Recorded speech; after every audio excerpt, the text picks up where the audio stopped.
Hi guys! Welcome back to my channel and we have unboxing video for today kasi meron tayong items na dumating from Shopee at nakikita nyo na po ito yung box niya, so hindi ko na mapatagalin, i-unbox natin, i-check natin kung ano yung laman ito, no? Okay, so syempre as you can see guys naman, talagang totally siya na plastic talaga siya and meron siyang nakalagay na fragile, no? So, ito na siguro ito na yung pinakamalaking items na na-receive natin for the Shopee, no? Ang laki naman talaga ng box niya. So ngayon, syempre, just the proof na lang din na kung okay yung items, i-unbox natin syempre. Wait, nabubuksan, no? May tayong mahiwagang cutter. Kung saan pati tayo na-cutter na. Okay. Yun. Wow. Sana tambucho to. Joke lang. So meron tayong, ito kitang-kita naman, meron tayong GT, no? So, how do you pronounce that? Is GT. Okay? So, nakalagay naman dito na 4 pieces na cookware set. Wow. Yes. Tingnan natin kung gaano ka bongga tong in-order natin ito sa kanila, no? Okay, ito na siya.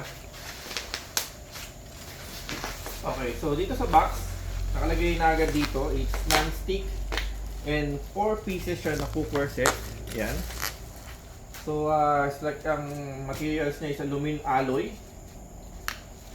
Okay. Alright, so yun, napakaganda ng packaging ni GT, no? Talagang solid na safe talaga na hindi lang basta lang binalat, ano? Okay, so check natin dito. Makita natin talaga siya. Wow. Talagang Pasko, no? Pero wala pa Pasko, sa 25 pa yun eh. So, 14 pa lang eh, pero nag-unbox na tayo ng pamasko natin, ano? So, check natin.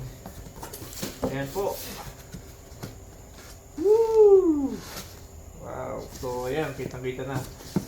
So, ito na yung takip niya. It's a glass type siya guys, and then look at that one, the knob niya, oh. Yung kanyang handle dito, no? Wow. Actually ano siya, malambot, no, na makinis. Okay. Then yeah, mukhang makapal naman yung kanyang glass, no? So hindi siya basta-basta lang na ano, tatakit lang, ano?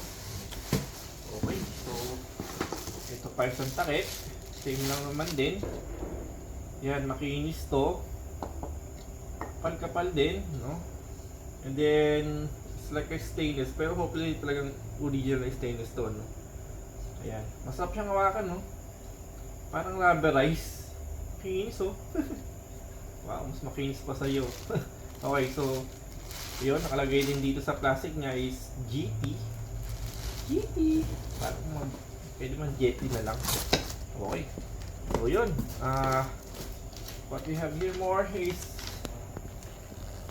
before first time usage, etc. English, so hindi ko maintindihan. Kung sabi, may Chinese sa dito.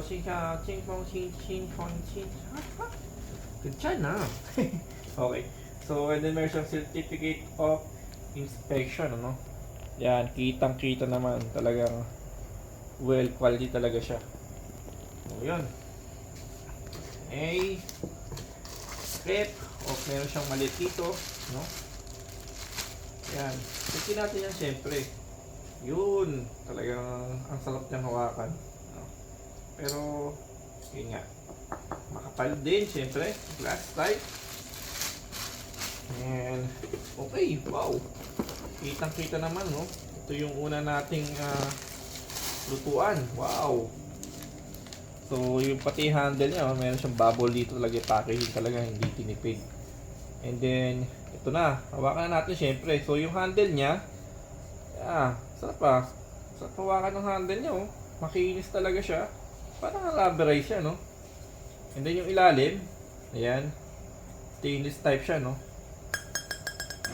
Ayan, kita naman. And then, itong pinaka bowl niya mismo, yun, gilid.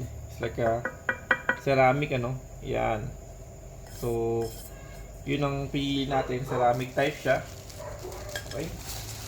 Kasi mas mabilis siya mag-init. And then, yun nga, madaling linisin. And then, safe pa sa ating mga niluluto. Okay. Ano yan? Uy, nagkita pala siyang sandok, ano? Ito yung kanyang mga sandok na available. Pang sa malamig yata ito. Hindi pala. Pang sopas, oh. Wow. Okay, so, ito rubber talaga siya, no? Pero hindi naman siguro parang rubber na ano lang, basta goma lang, ano. And then, ito is kahoy. And meron siyang butas para sabitan. And magaan siya. Sarap sumalak, oh. Uy. Okay. So, ito yung isang mga ano niya, sandok. At meron pa dito. Okay. So, ito naman ay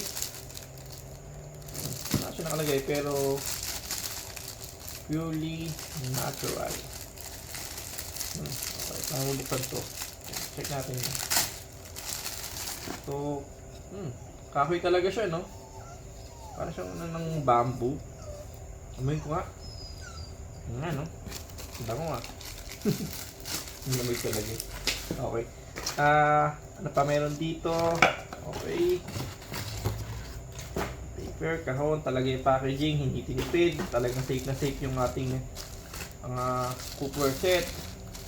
Okay, ano to? Wow. Okay guys, so pati yung naman yung handle niya. Meron siyang karton talaga, no? Talaga nang hindi siya basta-basta talaga tinipid sa packaging yung panloob niya, no? Panglaman niya. Check natin yung handle. Handle talaga dapat ano dito kasi usually mga iba madaling mataas masira yung handle, no? Okay, so dito nilo siya, may siyang stainless dito siguro, ayan.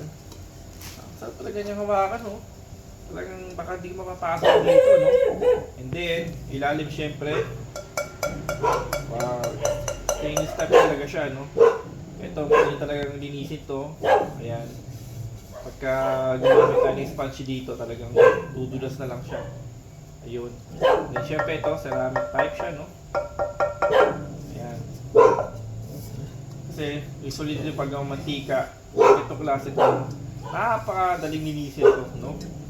Saka hindi na mamakat. Talagang pag nagluto ka, yung luto mo talagang nandito lang sa mismo ano niya. Pagkaluto niya, no? Ayan. Walang sayang, walang tapon. Okay. Check pa natin, no? Explore natin kung tama yung mga pinadalaman niya. May kulang. Okay. Under one. Ito. Yun. Yung handle niya. Meron siya talagang bubble sa handle niya. Talaga naman. Okay. Ganun din yung ilalim nito, guys. Eh, no? Stainless type talaga siya. Ayan. Nakita naman, no? Yun. Yun pala yung texture niya din. Ayan. Okay. Stainless to. Yun din. Meron siyang sabitan na ito. Meron siyang butas eh. Okay. And then, ano pa? Ito siguro yung pinakahuli. Wala na. Yun lang talaga. So, pan pa rin siya, no? Frying pan. Okay pa lang ng size. Ayan. So, mas malaki lang to, no? At medyo malalim siya. Ang sarap dito maggisa ng ano, ng mga gulay panigurado pag itong klase siya. Ito naman pag mga eggs, yun, papirito, yes, okay ito. And then ito, medyo malalim nga siya. Ayan, siguro pang sauce na rin, pang sauce spaghetti, pwede siya. Yun, and then mga konting gulay, and sakto-sakto to. And then, kanina nga, okay, ito. Ayan, ito may pagka medyo magluto tayo ng sinampalukan, siguro konting baboy, manok, ayan, pwede na rito. Ayan. Ayan. Pang mga 3 to 4 person, ayan, pwede yan. And then dito, siyempre mas malit kanina. Ayan, ito yun kanina. Mas malalim siya. Ayan, paglaga-laga siguro ng konting itlog. Ayan, and then konting siguro noodles. Pwede na din yan. Okay, pero syempre, i-check natin yung mga takip kung kasya. Kami men, magkakamali, hindi pala magkano yung takip nito. So, mas makita rin kung kasya talaga siya. Ayan, para makita natin, no? Dahan-dahan lang, oh. Yun, no? Saktong-sakto, guys, ah. Yan, syempre, sakto talaga para dito. So yun, ito yung pinakatakip niya. Actually magkakamukha siya ng kulay, no? Yun, no? So mabigat talaga siya. Ayan. And then yung handle nga talaga guys, nagustuhan ko yung handle. So siguro naman, hindi mo ito mag-iingat kasi nakadesign talaga para siya dyan. Check pa natin ibang takip, no? So ito yung mas malaking takip. Siyempre para dito sa grabe yan. Ito natin kung kasya. Ayan, pasensya na po kayo, may background pa tayo ng aso. Okay. Ayan, sakto naman, no? Ayan. O, ligay natin dito para mas malinaw. Okay, so eto pa. Ayan. Ayan natin siya dyan. And then ito, may takip to, no? Ito may takip niya. Yun. Okay, so nakita natin siya, no? May takip niya. And then, itong pan, actually wala siyang kasamang takip. Wala. Kasi, wala talaga. Pero, hindi na pwede yan. Okay, wala siyang kasamang takip. Itong isang pan na to, no? And then, ito yung pinakasandok niya. So, pagluto rin ito, no? Yan. And then, ito naman. Dito. Magpapractice tayo. Yun. Okay guys, so I think ito lang muna for now. Baka meron pa dito. Ano kaya? Yan, nakikita ng mga aso. Nagtahulan na. Okay, so katapusan at maingin ni aso. Wala na guys, yun lang naman siya. Ito yung ating nabiling cooker set ng by JT. Okay? So, thank you for watching po and see you on my next video po. Ciao!